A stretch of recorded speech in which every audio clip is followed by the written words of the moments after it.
Tudo é História. A partir de agora com o historiador Lula Couto, nosso querido professor Lula, para conversar com a gente. Boa noite, professor Lula. Boa noite, meu querido Marcelo. Um prazer grande falar com você, com os nossos ouvintes. Saudades. Estamos aqui à sua disposição. Saudades, fazia um tempo, né, Lula? O início do ano é frenético com o futebol, né? É verdade. Várias competições, né, Marcelo? Copa do Nordeste, Campeonato Pernambucano. E aí a gente termina ficando com saudade do amigo, dos ouvintes. Verdade. Mas feliz por ver você com saúde. Cada vez que eu vejo você, você está com um visual diferente, mais bonito. Oh, meu feliz. amigo. Esse aqui é amigo mesmo, né? Super amigo. Até ele elogiar, ele elogia. Oi, Lula. Você conhece, mas você sabe que eu falo do coração. Estou falando do coração. É um grande amigo, é um grande amigo. Meu querido Lula, além de ser um gentleman, o Lula vai trazer o tema A Origem do Monumento Tortura Nunca Mais e o vandalismo ocorrido contra o mesmo.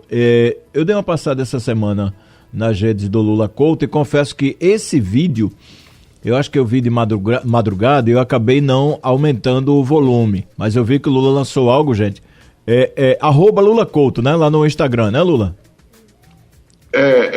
Lula.couto. Lula.couto. Você fez esse registro lá, não é verdade?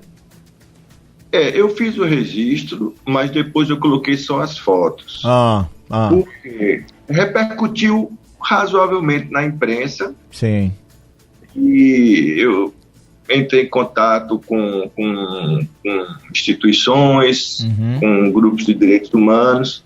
Porque, meu querido Marcelo e nossos ouvintes, esse monumento foi o primeiro monumento construído na história do nosso país que faz referência às vítimas da tortura. Porque a tortura no Brasil, Marcelo, é uma coisa muito antiga e permanece, sabe? Permanece ativa.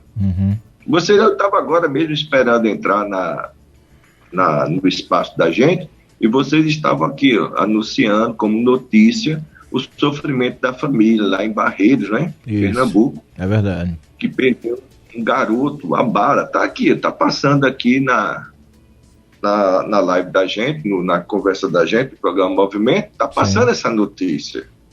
Aí você me pergunta, mas o que é que isso tem a ver com essa questão do monumento? Tem a ver exatamente com essa atitude agressiva, de desrespeito à lei, de pessoas que atacam líderes sindicais, líderes do sindicalismo rural. Pernambuco já teve muita gente que foi vítima desse tipo de agressão. E olha só, Marcelo, o Monumento Tortura Nunca Mais, que foi construído em 1993, ele fica na Praça Padre Henrique.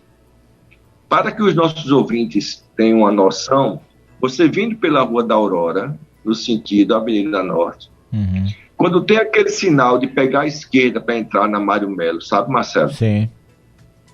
Pronto, ele fica do lado direito, margeando o Rio Capibaribe. Então, Praça Padre Henrique faz referência ao Padre Henrique, secretário de Dom Helder Câmara, que foi morto de forma brutal e até hoje não se sabe quem matou o Padre Henrique. Isso nos anos de chumbo, nos anos da ditadura militar. Os restos, aliás, o corpo do Padre Henrique foi jogado no campus da Universidade Federal de Pernambuco. Sim. E hoje os restos mortais estão enterrados ao lado dos restos mortais do próprio Dom Helder. Enfim, então veja quanta simbologia, Marcelo. Nós temos uma praça chamada Padre Henrique, uma referência ao secretário Dom Helder Câmara. Dom Helder, que foi um dos ativistas mais importantes no mundo na luta pelos direitos humanos. É verdade. Indicado ao Prêmio Nobel da Paz. Não é pouca coisa. Indicado ao Prêmio Nobel da Paz. Então, esse monumento ele é erguido nessa praça para fazer referência a algo trágico que infelizmente ainda existe no Brasil, mas que em momentos de ditadura, onde a imprensa não é livre, onde não se pode denunciar tudo, como foram, por exemplo, as ditaduras de Getúlio Vargas no Estado Novo e a ditadura mais recente, que foi de 64 a 85. Então, nesses momentos, a prática da tortura, ela ganha força. E nesse caso específico do monumento Tortura Nunca Mais, ele foi erguido para homenagear não só as vítimas da tortura da ditadura militar, mas também para lembrar que aquelas vítimas não tiveram direito nem ao enterro digno. E foi isso que eu destaquei no Instagram que você colocou. Quer dizer, isso é um desrespeito não só à vítima, mas também aos familiares, porque não puderam nem vivenciar o luto de uma forma minimamente adequada. Sabe aquele irmão? Sim. Por exemplo, no caso do Fernando Santa Cruz, que o corpo que foi morto sob tortura, sim, o corpo não foi entregue, até hoje é considerado um desaparecido, e a sua família, como o meu amigo Marcelo Santa Cruz, não tem o direito nem da liturgia, a liturgia cristã, a liturgia religiosa, de fazer uma cerimônia. Então, esse monumento tem, próximo ao monumento, sabe, Marcelo, tem um nome de cada um dessas vítimas que desapareceram, especificamente da ditadura militar, com a fotografia. Então tá lá o Eduardo Collier, tá lá o Fernando Santa Cruz. Só que isso é colocado numa placa. E agora, há pouco tempo, muitas dessas placas foram arrancadas. Não se sabe por quem. Mas olha, existem câmeras que podem ser utilizadas para se descobrir esses infratores. Sejam esses infratores vândalos, no sentido de terem feito isso por uma finalidade qualquer, um ato de vandalismo sem nenhuma intenção política, ou, o que é mais grave ainda, sejam esses vândalos tendo feito desse ato, esse ato vândalo, um ato político, sabe? Sim. Como se quisesse interditar, sabe, Marcelo? Sim. E os nossos ouvintes, o direito à memória, o direito à lembrança dessas pessoas. Então, é importante, é fundamental que a Secretaria de Direitos Humanos, que os órgãos competentes, que a Prefeitura da cidade do Recife, enfim, que a OAB, procure saber o que é que aconteceu, porque estão lá as placas arrancadas. Então, você tem só a estrutura de cimento, tem alguns que continuaram lá, não é? Eram na época jovens, a maioria jovens, muitos que tinham acabado de sair da universidade, mas outros um pouco mais velhos. Então, alguns ficaram lá, as placas continuam, mas outras placas foram arrancadas. Então, isso é muito ruim para a memória da história recente do nosso Estado, e isso é mais um desrespeito a essas famílias que foram vítimas de governos totalitários, como no caso a ditadura militar recente. É verdade. Tem como se ver quantas foram as placas? Fica a marca do que era a placa ou não tem como ver, Lula?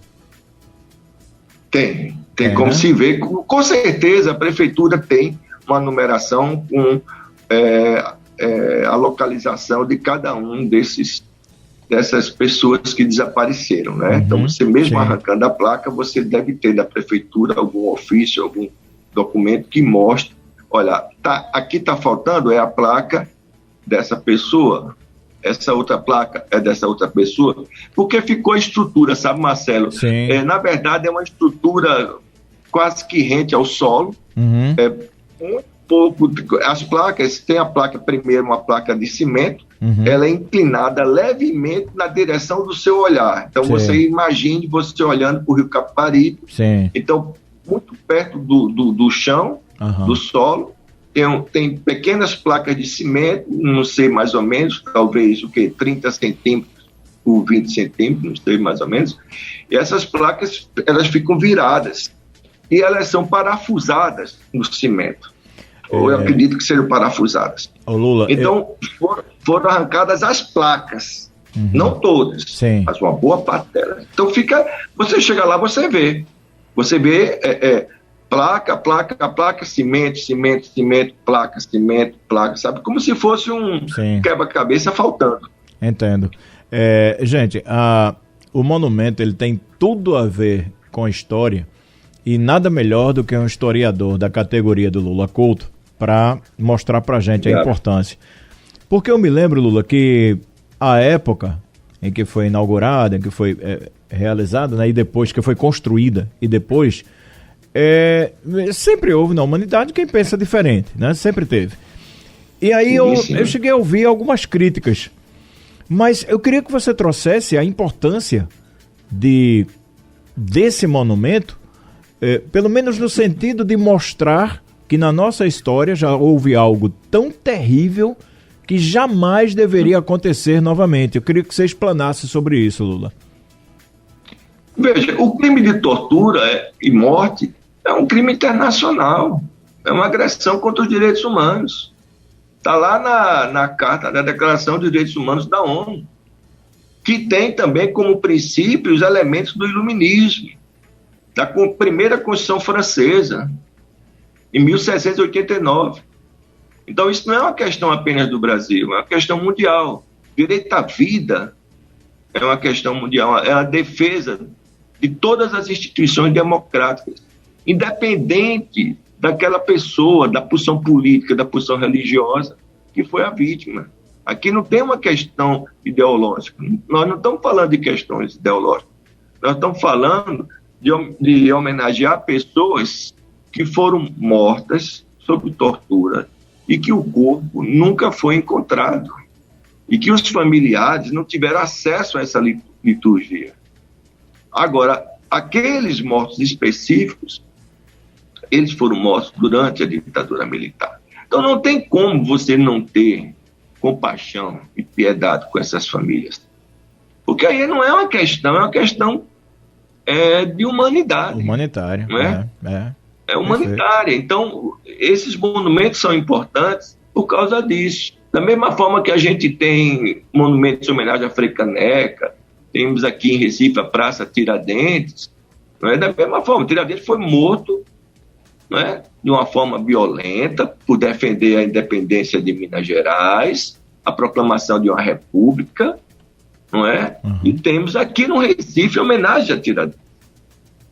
Como temos também homenagem a Frei Caneca, como temos tantas outras homenagens, independente da posição política. O que a gente, quando se faz essas homenagens, Marcelo, o foco é a defesa da democracia e dos direitos humanos. Esse é o foco.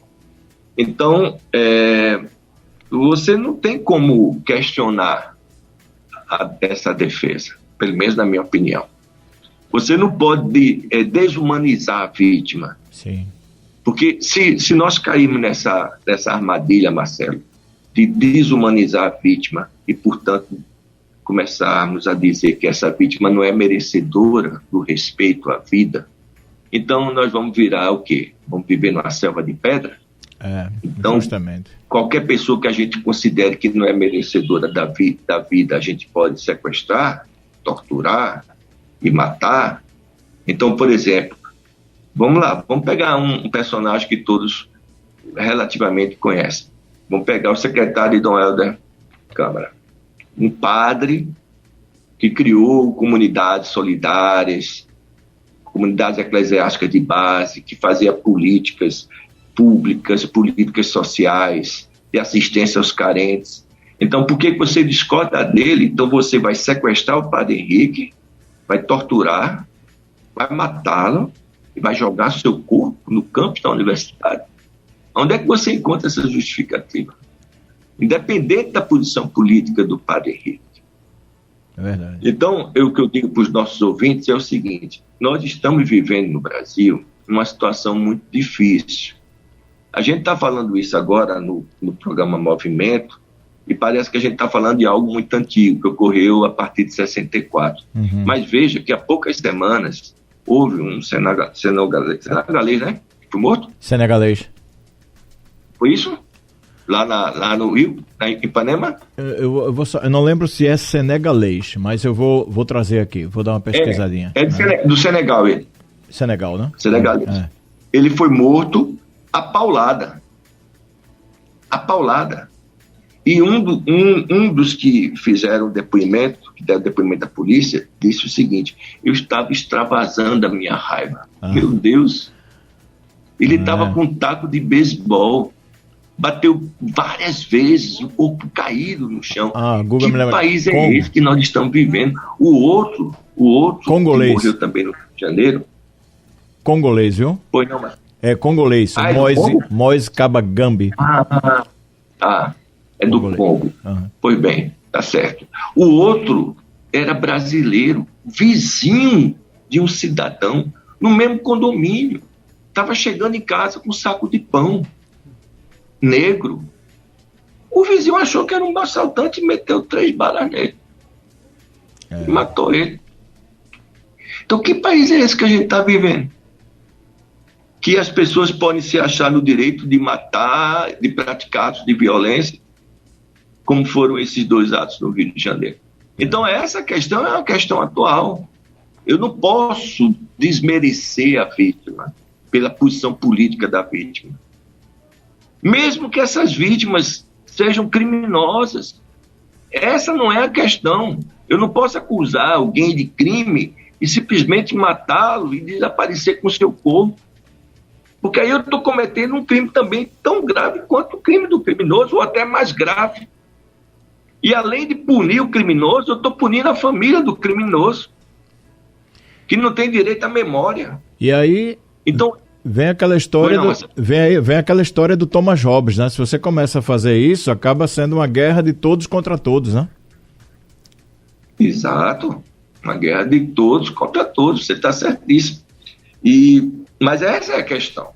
Por isso que esse ato de vandalismo, ele não tem que passar assim desapercebido pela população de Pernambuco. Porque é um ato de vandalismo contra a democracia. Tenha sido um ato intencional contra a democracia, que é muito mais grave, ou tenha sido um ato de um vandalismo comum, mas que cabe às autoridades ir atrás dos responsáveis e puni-los com rigor da lei. Essa é a questão fundamental. Quer dizer, não é uma coisa simples. Olha, Marcelo, veja, se a gente leva em consideração momentos históricos tristes, marcados por extrema violência, a gente sempre lembra do nazismo. Uhum. O nazismo, ele não começa com a violência física. O nazismo, ele começa quando tem o silêncio, quando não tem uma resposta firme contra a arrogância nazista. Uhum. E quando tem a voz atuante dos nazistas convencendo as pessoas. Então, quando a gente se cala diante dessas situações de agressão à memória, agressão a pessoas, é aí que mora o perigo. Quando a gente acha que, mas isso não foi comigo, ou bandido bom ou bandido morto. Tá bom, se você acha isso, bandido bom é bandido morto, vamos nos lembrar que na época de Tiradentes foi morto como bandido. Frei Caneca foi morto como bandido. Graciliano Ramos foi preso na ditadura de Vargas como bandido. Gregório Bezerra foi preso aqui em Casa Forte, no CPOR, na ditadura militar, como bandido, e quase que morre. Não morreu, talvez, por causa da essência dessa frase que o definia: feito de ferro e de flor. Porque o que Gregório Bezerra sofreu de tortura e de espancamento não é brincadeira. Ele foi preso também na ditadura de Getúlio Vargas. Sofreu na ditadura de Getúlio Vargas e sofreu na ditadura recente. Então, o que se está querendo colocar aqui para os nossos ouvintes é uma posição firme, de crítica veemente e radical a todo tipo de tortura. Todo tipo de tortura. E esse monumento serve para isso. Repito, é o primeiro monumento construído em todo o Brasil que faz referência às vítimas de tortura. Não há nenhum outro dessa época, 1993. Para ser construído, houve um concurso público. Os vencedores ganharam esse concurso, isso no final dos anos 80. Olha só, Marcelo, anos 80. 1988, nós temos o quê? A nossa Constituição Cidadã, que consagrou a cidadania, a democracia nesse país. Então, 88, Constituição Cidadã, venho aqui em Recife, concurso público, se ergue o monumento, tortura nunca mais. E aí, em 93, esse monumento é inaugurado. Então, temos que preservar esse monumento com carinho, da mesma forma que nós preservamos tantas coisas bonitas, né, Marcelo, que nós temos na cidade do Recife. Nós temos que preservar o Parque das Esculturas no Recife Antigo, nós temos que preservar o Marco Zero, nós temos que preservar o Parque 13 de Maio, o Parque da Jaqueira, né, as calçadas, as árvores. Recife é uma cidade muito arborizada, mas também nós temos que preservar os monumentos que são símbolos caros para todos nós, brasileiros, nós pernambucanos, nós temos que preservar, porque é a memória, é a história. Quando se apaga a memória e se apaga a história, o que é que fica? É verdade. As gerações futuras vão pensar o quê? Quem foi Gregório Bezerra? Quem foi Dom Helder? Quem foi o Padre Henrique? Quem foi o Graciliano Ramos? Quem foi Tiradentes? Quem foi Frei Caneca? Quem foi Padre Miguelinho? E por aí vai. A gente vai viver no presente contínuo. Imagine você, Marcelo, você tira a sua memória. Você se desconhece, você não tem referência. Sim, verdade. Assim também acontece com os nossos ouvintes, né, Marcelo? É verdade. É verdade. Assim também comigo. Então temos que preservar a nossa memória em todos os sentidos. As pessoas que foram importantes e as pessoas que foram vítimas de crimes cruéis, degradantes. Repito, esses crimes não são apenas tipificados como crimes na nossa Constituição. São crimes internacionais. No mundo todo, isso é um absurdo. Infelizmente, volta à discussão. Acabamos de ver um crime bárbaro, um garoto de 9 anos, que foi morto no estado de Pernambuco. Mais uma vítima da violência no campo, em Barreiros, porque o seu pai era líder do movimento sindical rural. Enfim, é um país que precisa aprender muito ainda com a sua história, mas isso depende muito de todos nós. Não vamos passar a culpa apenas para as autoridades. Cabe a todos nós, levarmos os nossos filhos, mostrarmos os monumentos e cultuar a nossa história e defendê-la, defender o nosso patrimônio simbólico.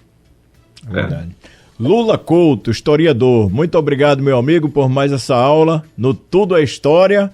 Um abraço e até a próxima, Lula. Até a próxima, meu querido. Um abraço para você e para todos os ouvintes. Abração. Uma verdadeira aula do nosso querido professor Lula Couto no Tudo é História.